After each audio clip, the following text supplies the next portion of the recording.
All right, Shalom. Giving all praises, glory, and honors unto Yahawah by Hashem Yahushua, by Hashem Kakadash. Double honors to the apostles, bishops, elders of Great Millstone. Peace and best to the 144,000, rest of the whole elect out there. This is your brother, the preacher Yahawah from GMS Atlanta. Back with another edifying video. Another lesson going into the laws, the statutes, the commandments of Yahawah by Hashem Yahushua. Continuing on with the sacrifices. Let me make sure I'm getting this correct.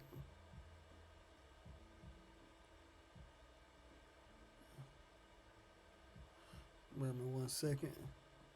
Right, sacrifices and holy tithes and offerings. The things do not to do. You got, so pretty much this article separates the commandments into things to do and the things not to do, which they call positive and negative,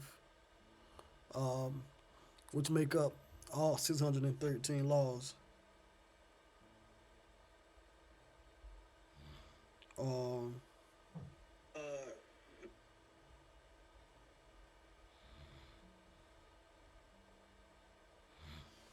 so let me go ahead and start here of what not to do. Number 109, which is what, 359, I believe. Let me make sure.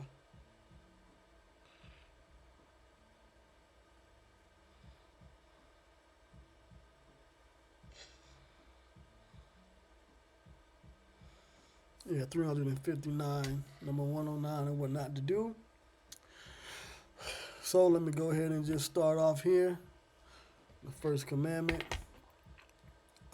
of today's lesson is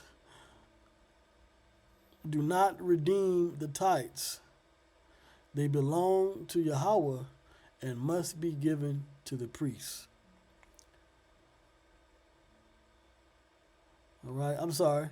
No, number 110. Okay, I read number 109 last lesson. So number 110, excuse me.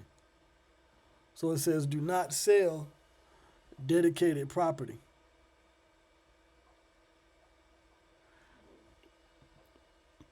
Do not sell dedicated property.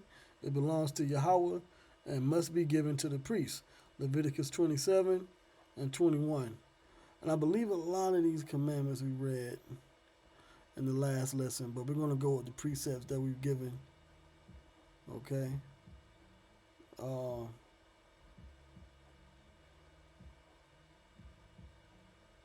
So Leviticus 27 and 21. Leviticus 27, 21, which says, but the field, when it goeth out, in the Jubilee, shall be holy unto the Lord Yahawah, as a field devoted. Now, the time of Jubilee is after every 49 years, there's a year, which is a year of Jubilee, where if you were to sell any part of your property to another Israelite, it would have to be restored back. Okay? So let me do this. Let me go up. Let me see if I can read through this here in Leviticus 27.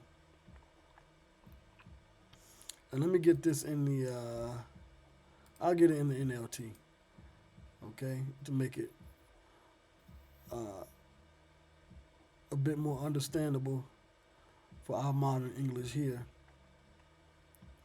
So Leviticus 27.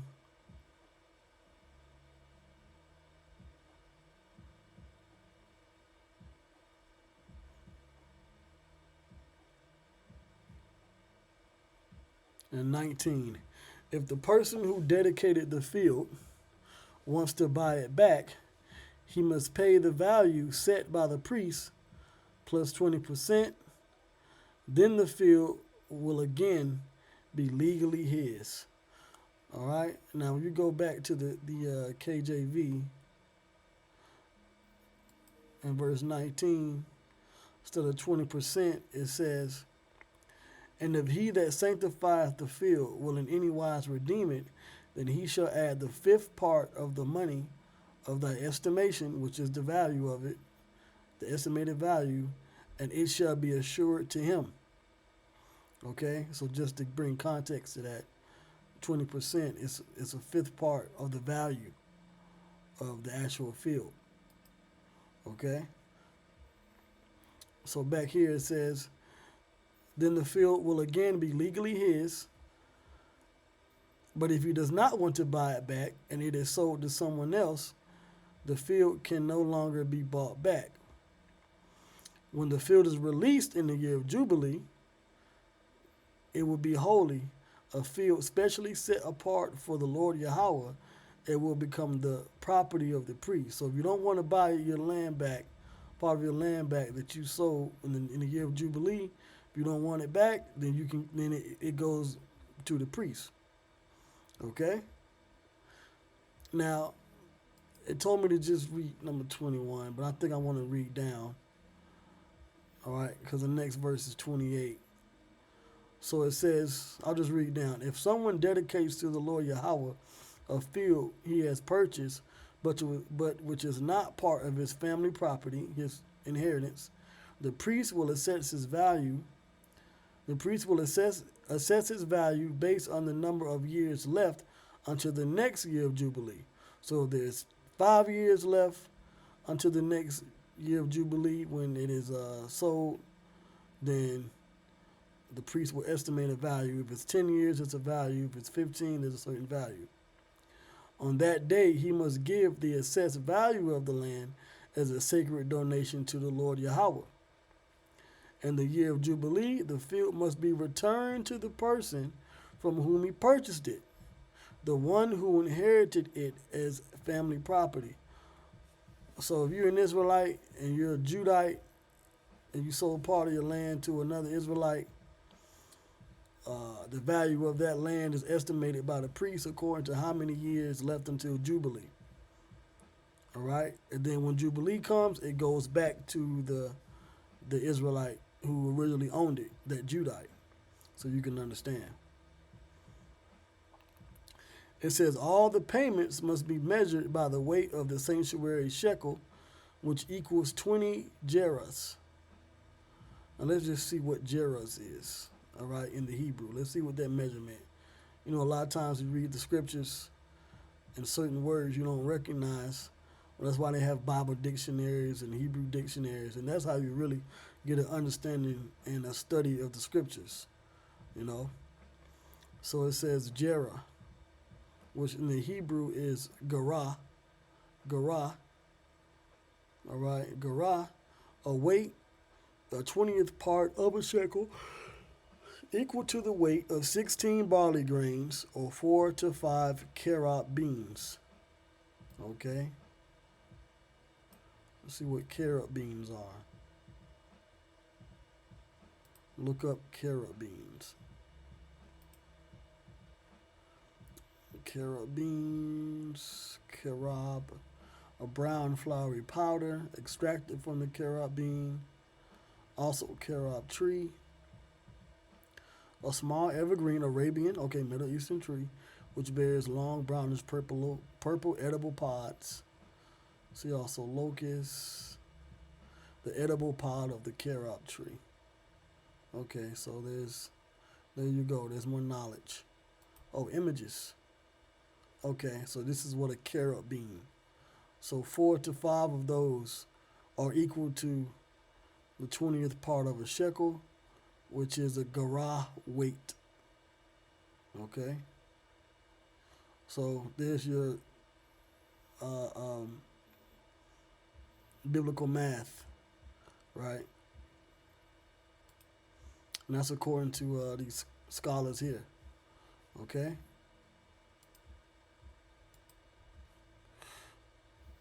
So, that's how you get into the scriptures. Now you have an understanding on that. Um, Now it says, you may not dedicate a firstborn animal to the Lord, for the firstborn of your cattle, sheep, and goats already belong to him. This goes into the matrix, right? The first animal and first person of the womb. However, you may buy back the firstborn of a ceremonially unclean animal by paying the priest's assessment of its worth plus 20% or the fifth part of it. Right? So now we got to understand it as a fifth part. If you do not buy it back, the priest will sell it at its assessed value. So you can sell it, which is for an unclean animal, like a hog, right? Swine. However, because hogs and swine are part of farming, you just don't eat them. Okay? However, anything specially set apart for the Lord, whether a person, an animal, or family property, must never be sold or bought back. Anything devoted in this way has been set apart as holy, and it belongs to the Lord Yahawah. So anything that you say, no, this is for the Lord, you can't give it to nobody else. You got to dedicate it to the Lord. Okay?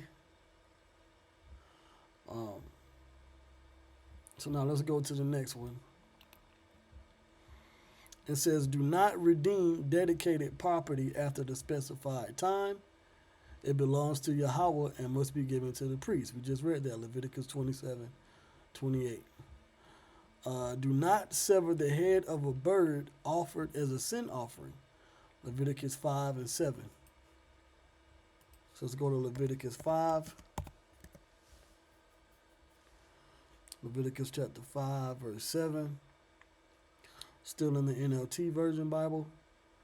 It says, but if you cannot afford to bring a sheep, you may bring to the Lord Yahawah 2 turtle doves or 2 young pigeons as the penalty for your sins, for your sin. One of the birds will be a sin offering and the other for a burnt offering. All right? So if you don't have enough, you can at least bring 2 pigeons or 2 turtle doves. You must bring them to the priest, who will present the first bird as the sin offering. He will wring its neck, but without severing its head from the body. And if you never, I could pull it up, but if you never seen a Levite or a Haitian wring the neck of a chicken, and I'm not talking about voodoo, all right? Even though a lot of our people do the hoodoo or the voodoo, right? But they'll take a chicken and they'll wring its neck, but they don't. Or sometimes they can pull the neck off, all right, the head off. I'm not trying to get too graphic, but that's just something that has always been a part of our people, okay?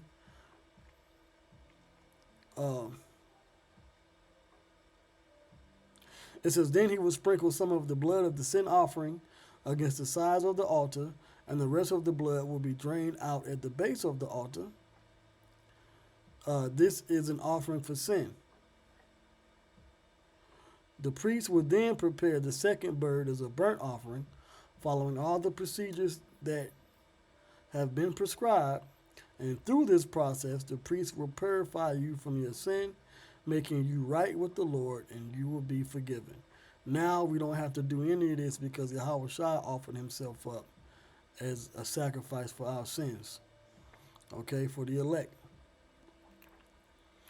and ultimately for all Israel, all right? So let's go to the next law here. It says here, do not work with a dedicated animal, all right? Deuteronomy 15:19. The next one as well, do not shear a dedicated animal. Deuteronomy 15:19. And let me go back to the KJV. So this is Deuteronomy 15:19. It says, all the firstling males that come of thy herd and of thy flock, thou shalt sanctify unto the Lord Yahawah. Thou shalt sanctify unto the Lord Yahawah thy power. Thou shalt do no work with the firstling of thy bullock, nor shear the firstling of thy sheep. So that's self-explanatory. The first animal, the firstborn that comes from your cattle, that's that's sanctified for the Lord Yahawah. All right, and you don't do any work. You don't put it into the field, tread corn or grain with it at all. Okay, that's for the Lord. All right. Let's go to the next one. Some of these are just straightforward. Uh, 115. Do not eat the Passover lamb with leaven. Exodus 34 and 25. And we're coming soon to the time of the Passover, which in my previous lesson I mentioned about the blood moon eclipse that will occur that night. Was that March 13th to the 14th? Here at GMS, we'll be celebrating our Passover. And we'll also be that night be in the midst of a blood moon eclipse. So that's heavy. So now the Passover lamb, right? Exodus 34. It's not just in 12, but it's in Exodus 34 as well. Exodus 12, Exodus 34.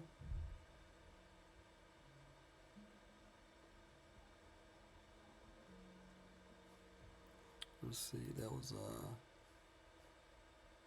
25. Let's get straight to the point. So this is Exodus 34 and 23.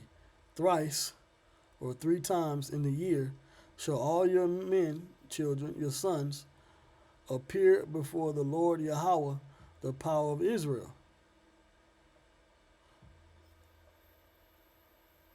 All right, so let me see something real quick. Your men, children. Because a lot of times you see children when it really means the sons when you look it up in the Hebrew. So it should say bunyam. Oh, okay, no, it's a different word. Zakawar.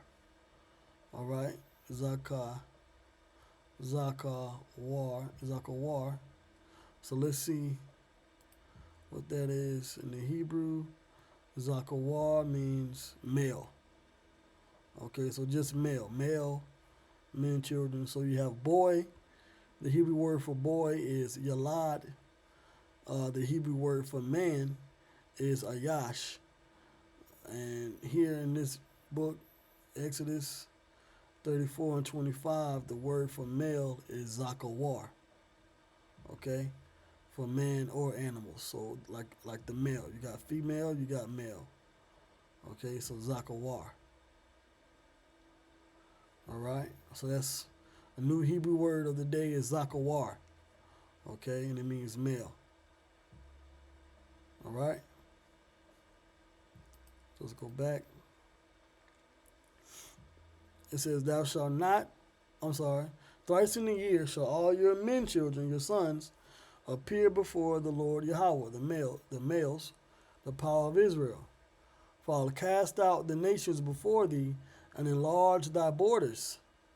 Neither shall any man desire thy land when thou shalt go up to appear before the Lord Yahawah, thy power, thrice in the year. Okay? So not just Passover, but also the other 2 times. You got the Pentecost, right? The Feast of Weeks, and you also have the Harvest Feast. Okay, at the end of the year, the end of the summer. All right? The Feast of Tabernacles. It says, thou shalt not offer the blood of my sacrifice. So that means you can't be just a vegan Israelite eating vegan lamb, all right? No vegan flavored lamb at the Passover. You got to actually eat the meat. All right? For you Israelites that only eat herbs, all right, during the Passover, you must eat meat, all right? That's a part of the Lord's high holy days, okay? Thou shalt not offer the blood of my sacrifice with leaven, so no yeast, all right? No bread with yeast in it. Neither shall the sacrifice of the feast of the Passover be left until morning. So you have to eat everything that night. That's why the Lord says when you read Exodus 12, you really just want to get enough lamb for your household. And eat everything that night. Um, or you have to burn it, but you can't keep it. You can't make lamb sandwiches later on because you didn't eat everything during that night. No, the Israelites had to get out of Egypt in haste with speed. So whatever is left over, you just got to burn it, throw it away, and that's it. Okay, because our forefathers had to leave that night, and that tradition is carried on um, even now. Well, of course, we're not going anywhere. We just stay in the house all night. All right, as the scriptures say. So now let's go to the next commandment here. So just some good Passover history for you. And there's more Passover scriptures here. So now the next one is, do not allow the sacrificial fat of the Passover lamb to remain overnight. Exodus 23 and 18. So I just explained it, but I'm going to read it. Exodus 28 and 14. I'm sorry, what's this? Exodus 23 and 18, excuse me. Exodus 23 and 18. Exodus 23 and 18. Once again, verse 17. 3 times in the year all thy males shall appear before the Lord Yahawah. Thou shalt not offer the blood of my sacrifice with leavened bread, right, with leaven or yeast. Neither shall the fat of my sacrifice remain until the morning. All right, let me get this in the NLT just to see what it says. Right, for 11. See, Exodus 23 and 18. You must not offer the blood of my sacrificial offerings together with any baked goods containing yeast. And do not leave the fat from the festival offerings until the next morning. So you have to eat everything, right? Or burn it or throw it away. Okay, so now you're getting an early Passover lesson in these laws, okay? That's why it's important to learn. Can we keep the Passover? Yes, we can. Are we keeping it perfectly according to these scriptures and these laws? No, but we are rehearsing the righteous acts. Okay. Let's go to the next one here. Do not allow the meat of the Passover lamb to remain overnight. Exodus 12 and 10. So now we're going to go to Exodus 12, verse 10. And it says here, I'll read verse 9. Well, I'll read verse 8. The same night they must roast the meat over a fire and eat it along with bitter salad greens and bread made without yeast. So no yeast. So you make bread, to make unleavened bread, you really just need flour, water, and oil, and you can make unleavened bread. You can bake it, or you can make it over the stove top, over the fire. Okay? And when you roast the lamb, no seasoning. All right? You just put it over the fire, because our forefathers, they didn't have time to season it and marinate it and bake bread, because it takes time. You got to put the leaven in the flour mix with the water. You got to put the yeast in. Then you cover it, let the yeast rise a little bit, settle in it. Then you take it off. Then you got to put it in the oven. You got to let it bake. If you know how to bake bread from scratch. Okay? And it says what? You can eat it along with bitter salad greens. So, you can look up what salad greens are bitter. Well, we usually eat it, we just eat it with horseradish, right? You might have some ginger, something bitter, all right? And no salad dressing, no Thousand Island, no eggs, no cheese. You're not making a Olive Garden salad, all right? You're making a bitter salad, okay? We usually eat it with just some lamb, right? You might get some leg lamb steak.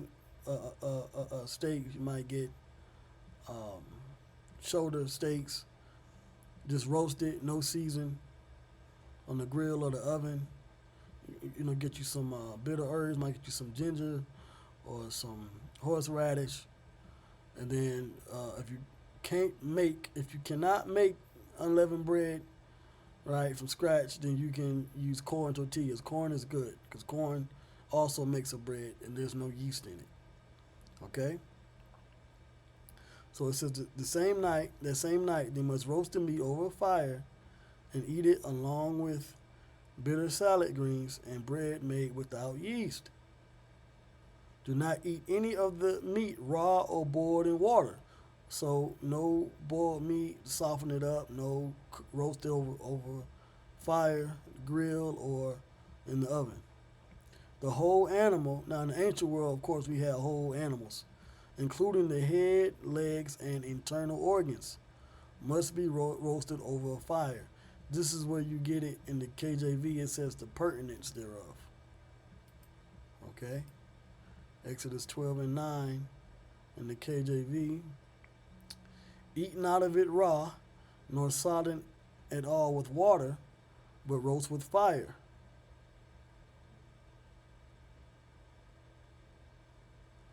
Okay? But roast with fire, his head with his legs, and with the pertinence thereof.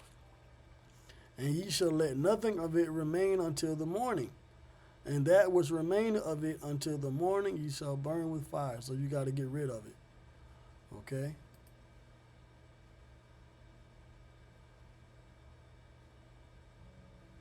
Right. Do not leave any of it until the next morning. Burn whatever is not eaten before the morning. The morning. Okay?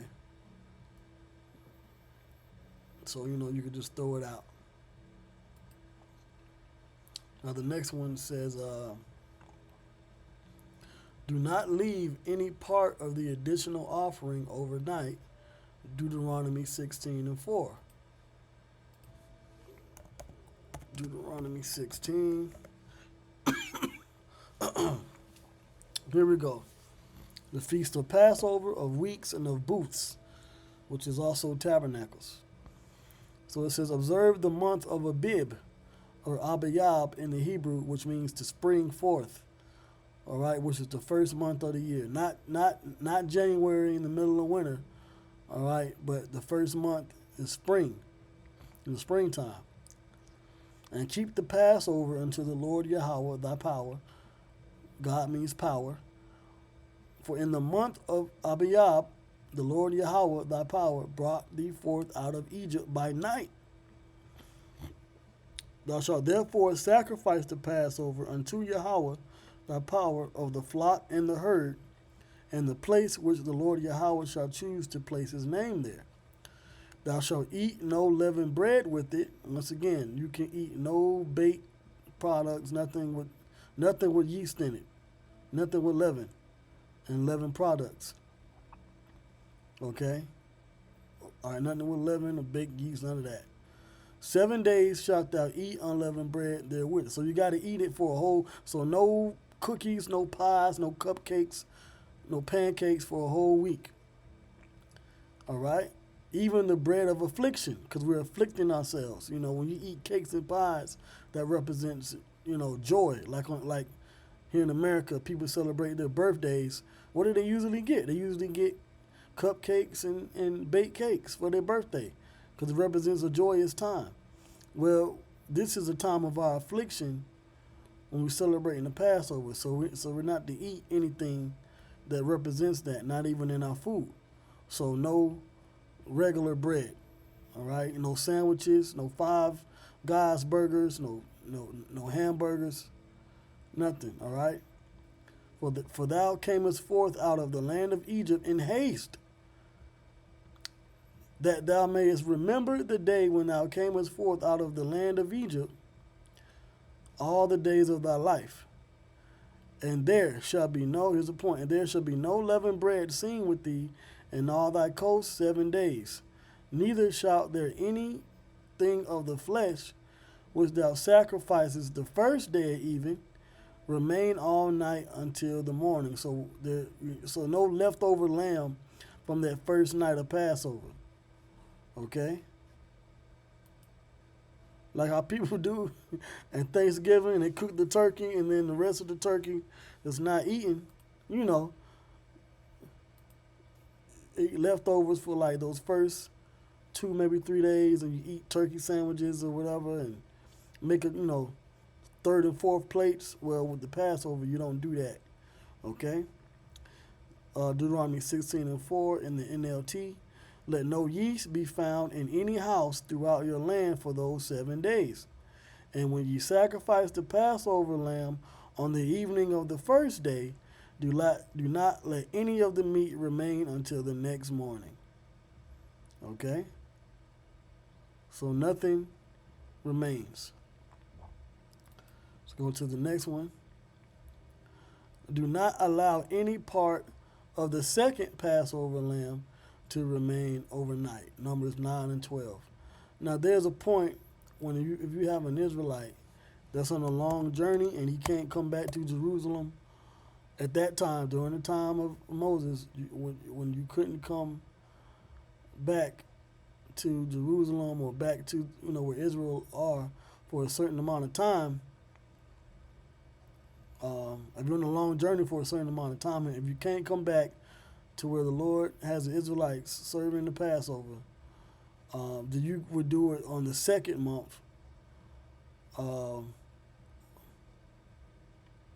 Well, I'll read it. This is Numbers chapter 9 and 9. This was the Lord's reply to Moses. All right? This was Yahawah's reply to Moses. Give the following instructions to the people of Israel. If any of the people now or in future generations are ceremonially unclean at Passover time because of touching a dead body, or if they are on a journey and cannot be present at the ceremony, they may still celebrate the Lord's Passover. You might have a brother that might happen to be over the road, driving over the road, and he might be trying to make it back in town that week. Because, we celebrate our Passovers according to the moon. So the new moon or full moon might pass during the work week and not necessarily the weekend on a Friday or Saturday evening, right? Sunday, where brothers can come back in town. So they might be out of town and they might not get back. They might get back in time for camp. Because this year, our Passover was on a Thursday evening. So they might get back in time for camp in town that weekend, but they might miss the Passover. So if they miss the Passover, they can celebrate it the next month. Okay? The second month. And you just pray that Yahawah Bashan Yahawah. Ultimately, you pray that the Lord makes a way. But you can also pray that the Lord makes a way for that brother to keep the Passover in the second month. So it says, if any of the people now or in future generations are ceremonially unclean at Passover time because of touching a dead body, or if they are on a journey and cannot be present at the ceremony, they may still celebrate the Lord's Passover. They must offer the Passover sacrifice 1 month later, at twilight on the 14th day of the second month. They must eat the Passover lamb at that time with bitter salad greens and bread made without yeast. They must not leave any of the lamb until the next morning, and they must not break any of its bones. Right, you have to roast the whole lamb. They must follow all the normal regulations concerning the Passover. Okay? But those who neglect to celebrate the Passover at the regular time, even though they are ceremonially clean and not away on a trip, will be cut off from the community of Israel. If they fail to present the Lord's offering at the proper time, they will suffer the consequences of their guilt. Okay? And if foreigners living among you, now this foreigners is not talking about Edomites and Moabites and Ammonites. Right? So foreigners or alien, the Hebrew word there is gar, which means stranger, sojourner, temporary inhabitant, a newcomer, lacking inherited rights, or foreigners in Israel, though conceded right. So you're an Israelite You might be amongst another family or another tribe, but you're an Israelite. All right, that's the Hebrew word gar. The word for another nation or another heathen nation, the Hebrew word usually is nakar. Nakar. Okay? So I just want to clarify that. And the foreigners living among you want to celebrate the Passover to the Lord Yahawah. So you might have a Gadite amongst a Reubenite, you might have a Simeonite amongst an Ephraimite. They must follow these same decrees and regulations. The same laws apply both to native-born Israelites and to the foreigners living among you. Because remember, the Israelites were separated into 12 different tribes. And they had different lands, and it take time to go from Benjamin all the way down to Simeon. And, so, even when it says on a long journey, so you can celebrate it with another Israelite. Okay? So everybody gets to celebrate the Passover. All right, let's go to the next one here. Scroll up now.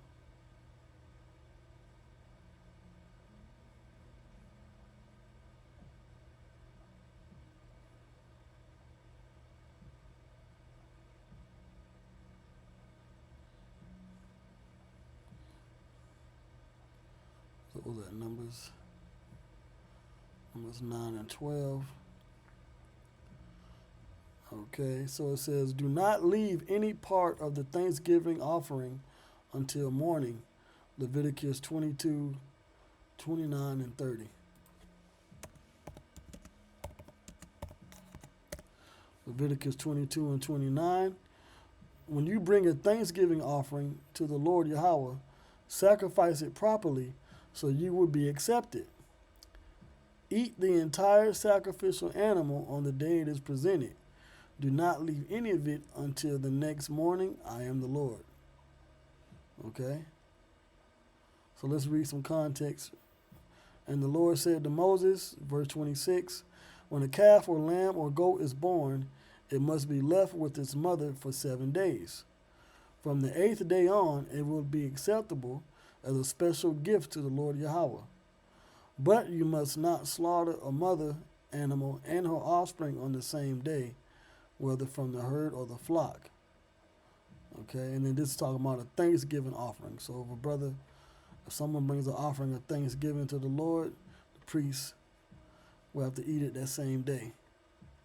Okay?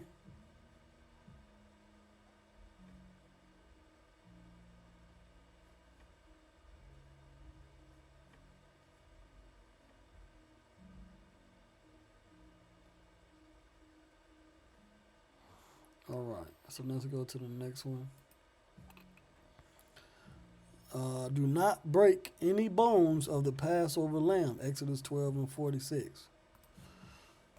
Right, so you don't chop up the lamb. Now today, so this is how you know we're not celebrating everything correctly, because today when you go to the grocery store to get a lamb, you get a chopped up lamb. You get a lamb with no internal organs. You get a lamb that has been chopped up and cut into steaks or shanks, shoulders, right? But in the ancient world, we didn't do that, all right? We had whole lambs because we raised them, all right? So this is Exodus 12 and 46. All right? So it says,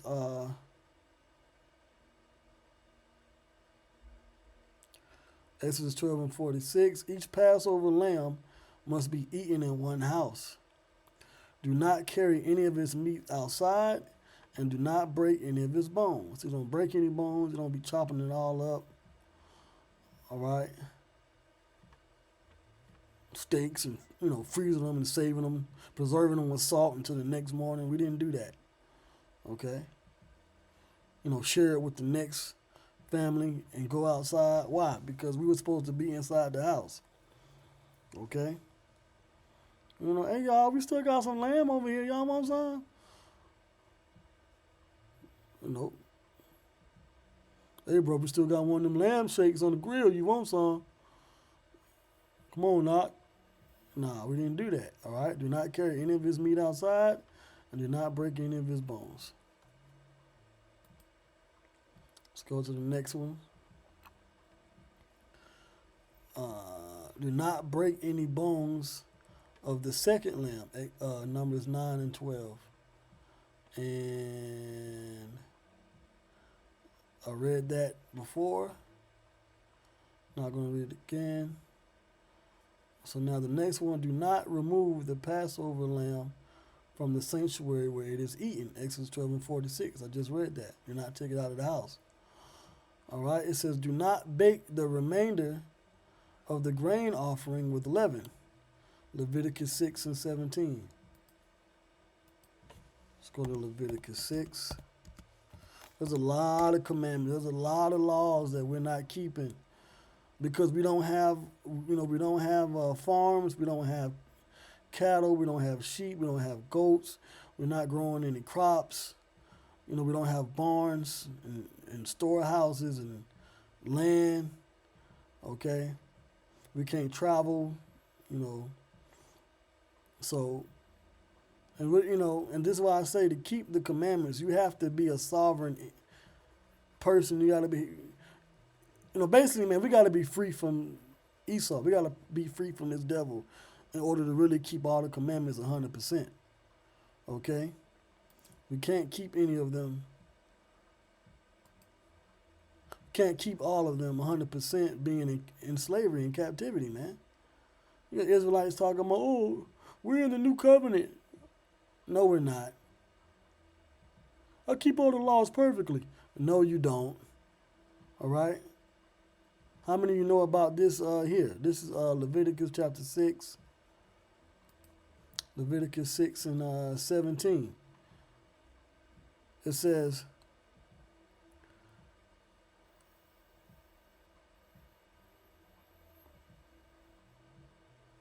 Leviticus 6 and 14. These are the instructions regarding the grain offering. Aaron's sons must present this offering to the Lord Yahawah in front of the altar. Where's the altar in 2025? And where are Aaron's sons? Are they presenting sacrifices and offerings? Where's the temple? Where's the altar? So how are we keeping all of the laws? Okay? We're waiting for Yahawah to bring us into his kingdom. Okay? So we'll see how the kingdom will be built then. But as of right now, if we want to keep these laws according to the old letter, as the scriptures say, we have to have a tabernacle, got to have a temple, these altars and, these different places. Where are they at? That's for you Old Testament Israelites, and that's for you Israelites now coming out with these bugged out doctrines saying that we can keep all the laws and we can't. Or that we're in the new covenant and we're not. All right? The new covenant has only been activated through the blood of Yahawah. All right? But we're still waiting for him to fully perfect it on his return. We're just given grace to rehearse things that will be fully manifested in the times to come. So it says, the priest on duty would take from the grain offering a handful of the choice flour moistened with olive oil, together with all the frankincense. He will burn this representative portion on the altar as a pleasing aroma to the Lord Yahawah. Aaron and his sons may eat the rest of the flour, but it must be baked without yeast and eaten in a sacred place within the courtyard of the tabernacle. All right, so the priests, Aaron and the sons, they didn't really eat a lot of leavened bread like that. All that gluten. It says, remember, it must never be prepared with yeast. And this is for the grain offerings. Okay? I have given it to the priests as their share of the special gifts presented to me. So remember, the Most High ain't eating the sacrifice, man. He ain't coming down here supping with the priest like, oh yeah, this lamb good. No. Whatever sacrifice to the Lord, really the priests eat it. Okay? Like the sin offering and the guilt offering, it is most holy. As any of Aaron's male descendants may eat from the special gifts presented to the Lord Yahawah. This is their permanent right from generation to generation. Anyone or anything touches these offerings will become holy. You know? So that's how special the priests were to Yahawah. Okay? And even now, all right, we're becoming a nation of priests. The elect are special to the Lord. So now this is it says, do not eat the Passover lamb raw or boiled, Exodus 12 and 9. I read that.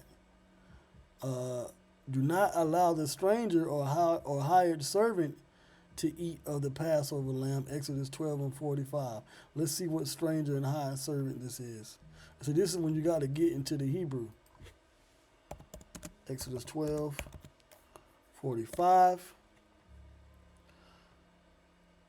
So it says, temporary residents and hired servants may not eat it. Let's go to the KJV. So it says here, a foreigner and a hired servant shall not eat thereof. So for the foreigner here, it says, Thawashab, which means a sojourner, stranger. Okay, let's see here.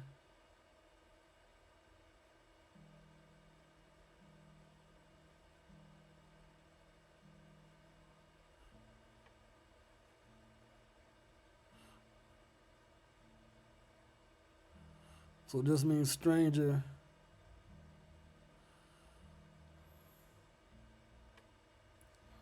Stranger, but a lot of times the strangers were actual heathen. Okay.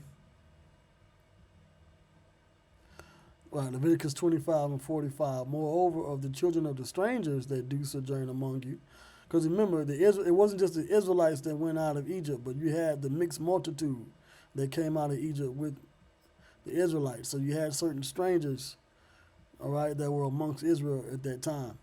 Of them shall ye buy, and of their families that are with you, which they begat in your land, and they shall be your possession. So this is talking about the heathen. Okay, the heathen. They weren't a part of the Passover ceremony. Okay.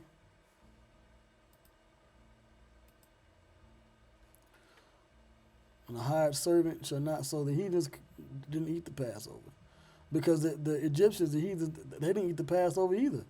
Only the Israelites had the blood on the doorposts and knew what to do. Okay?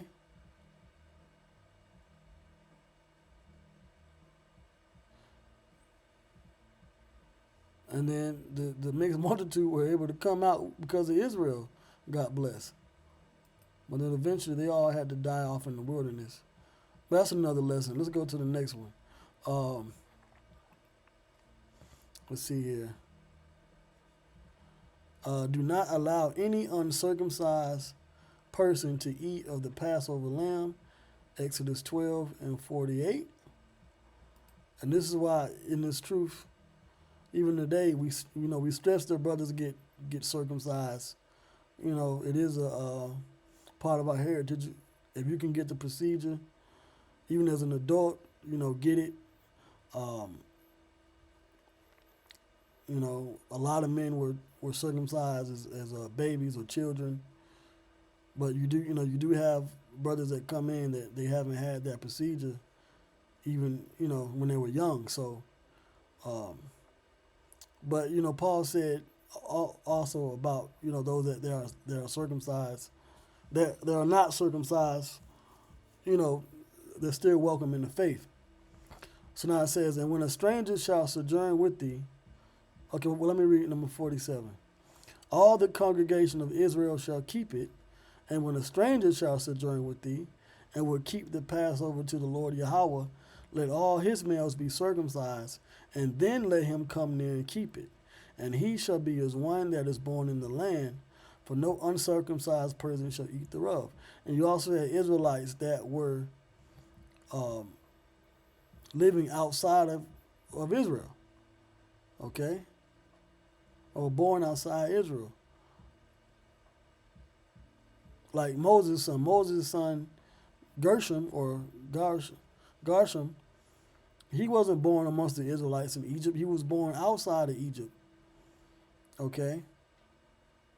Outside of Goshen. But he was an Israelite because he was the son of Moses. All right? So it says, one law shall be to him that is homeborn, and unto the stranger that sojourneth among you. Now this stranger, if I'm correct, it should be Gar. Yep. So that stranger, Gar, is talking about an Israelite. All right? Maybe from another tribe or born outside the land. Okay? Mainly born outside the land. And so let me clarify that. Because yeah, Israelites are all over. Okay? Or that we're going to come from all over. Read Acts the 2nd chapter. Okay? So now the next one here, do not allow one that has fallen away, become a stranger, to eat of the Passover lamb. Exodus 12 and 43. So we're staying in, the Spirit got us in Exodus 12 and dealing with the Passover. Exodus 12 and 43. And the Lord said unto Moses and Aaron, this is the ordinance of the Passover. There shall no stranger eat thereof. But every man's servant that is bought for money, when thou hast circumcised him, then shall he eat thereof. So let's get this stranger.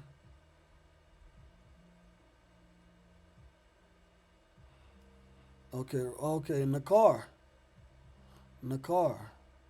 All right. The word for stranger here is Nakar, which means foreign, alien. Foreign is that which is foreign. Let's go to the root here. Same word, Nakar. To recognize, acknowledge. Knowledge is an alien.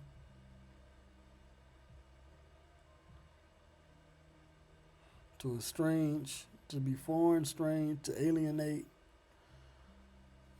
And they have estranged his place, consecrated to other gods. So they worship other gods, these strangers, these Nakar. Okay. Foreign. I thought I said invaders. Okay. Foreigner, heathendom. So heathens. Of the heathendom. Gotta start using that word. Edom and the heathendom. Edom and the heathendom. Edom and the heathendom. Okay, so they don't eat of the Passover. Okay. But every man's servant that is bought for money, when thou hast circumcised him, then shall he eat thereof. A foreigner and an hired servant shall not eat thereof. Every man's servant, that is bought for money. And you had a lot of Israelites that were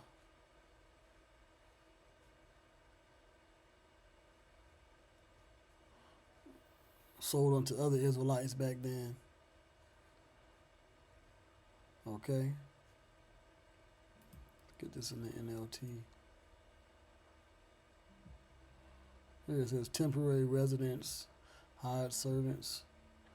No outsiders are allowed to eat the Passover meal, but any slave who has been purchased may eat it if he has been circumcised. And in the kingdom, right, all these nations are going to be our slaves. Okay? So let's go to the next one. Do not eat of the holy offerings while ritually unclean. Leviticus 22, 2 through 6. Okay? I believe this will be the last one. So I'll read this, Leviticus 22. I'll start at the top. Oh, I just need it. Leviticus 22. I don't need 29. I don't know why it's going to 29. Leviticus 22. Leviticus 22 and 1. The Lord said to Moses, Tell Aaron and his sons to be very careful with the sacrifice gifts that the Israelites set apart for me, so they do not bring shame on my holy name. I am the Lord Yahawah. So the Lord's name, he holds his name as precious and holy. So we got to make sure that we're doing the right thing by it. It says, give them the following instructions. And all future generations, if any of your descendants is ceremonially unclean when he approaches the sacred offerings that the people of Israel consecrate to the Lord Yahawah, he must be cut off from my presence. I am the Lord Yahawah. And at this time, we've all been ceremonially unclean, cut off, and, if we don't have a temple, if we don't have a working priesthood of Levites anymore. All right? Now the Lord is using teachers and prophets and apostles to bring out this word and this truth. Okay? In these last days. It says, if any of Aaron's descendants has a skin disease or any kind of discharge that makes him ceremonially unclean, he may not eat from the sacrifice offerings until he has been pronounced clean. He also becomes unclean by touching a corpse, or by having an emission of semen, or by touching a small animal that is unclean, or by touching someone who is ceremonially unclean for any reason. The man who is defiled in any of these ways will remain unclean until evening. He may not eat from the sacred offerings until he has bathed himself in water. When the sun goes down, he will be ceremonially clean again, and may eat from the sacred offerings, for this is his food. He may not eat an animal that has died a natural death or has been torn apart by wild animals, for this would defile him. I am the Lord Yahawah. Okay, so this is how the Lord dealt with the priest and certain ceremony rites. Okay?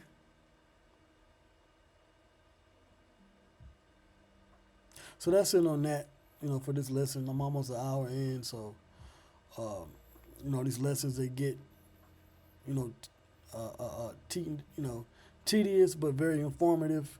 You learn new things about the law every lesson. So I pray that this was edifying.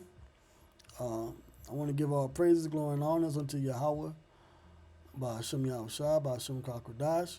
Oh, you know what? Let me read this last one here. Let me read 130. Right? It says, do not eat any food which becomes ritually unclean. Leviticus 7 and 19. So let me get that. So then I know next lesson. Leviticus 7 and 19. Let's read that. And I pray that this has been edifying so far. It says, and the flesh that toucheth any unclean thing shall not be eaten. It shall be burnt with fire, and as for the flesh, all that be clean shall eat thereof. So let me get this in the NLT. Leviticus 7 and 19. I might read up some. Now this is dealing with for the peace offering. Further instructions for the peace offering. These are the instructions regarding the different kinds of peace offerings that may be presented to the Lord Yahawah. If you present your peace offerings as an expression of thanksgiving, the usual animal sacrifice must be accompanied by various kinds of bread made without yeast that keeps popping up, all right? So to get you in the spirit of the Passover, remember, not eating anything with yeast during that whole week. The Feast of Unleavened Bread and that week of unleavened bread. Thin cakes mixed with olive oil, wafers spread with oil, and cakes made of choice flour mixed with olive oil. So you can mix your flour with oil, but no yeast. Okay? This peace offering of thanksgiving must also be accompanied by loaves of bread made without yeast. One of each kind of bread must be presented as a gift to the Lord. It would then belong to the priest who splatters the blood of the peace offering against the altar, which Yahawah is our peace offering, and his blood was shed for For us, his elect, the meat of the peace offering of thanksgiving must be eaten on the same day it is offered. None of it may be saved for the next morning. If you bring an offering to fulfill a vow or as a voluntary offering, the meat must be eaten on the same day of the sacrifice is offered. But whatever is left over may be eaten on the second day. So that's for a voluntary offering, not a peace offering of thanksgiving. Any meat left over until the third day must be completely burned up. So after the third day, you get rid of it. And if any of the meat from the peace offering is eaten on the third day, the person who presented it will not be accepted by the Lord. You will receive no credit for offering it. So you got to eat the peace offering within the first 2 days. By then, the meat will be contaminated. Remember, we were eating fresh cut meat back then. There wasn't no refrigerators and freezers.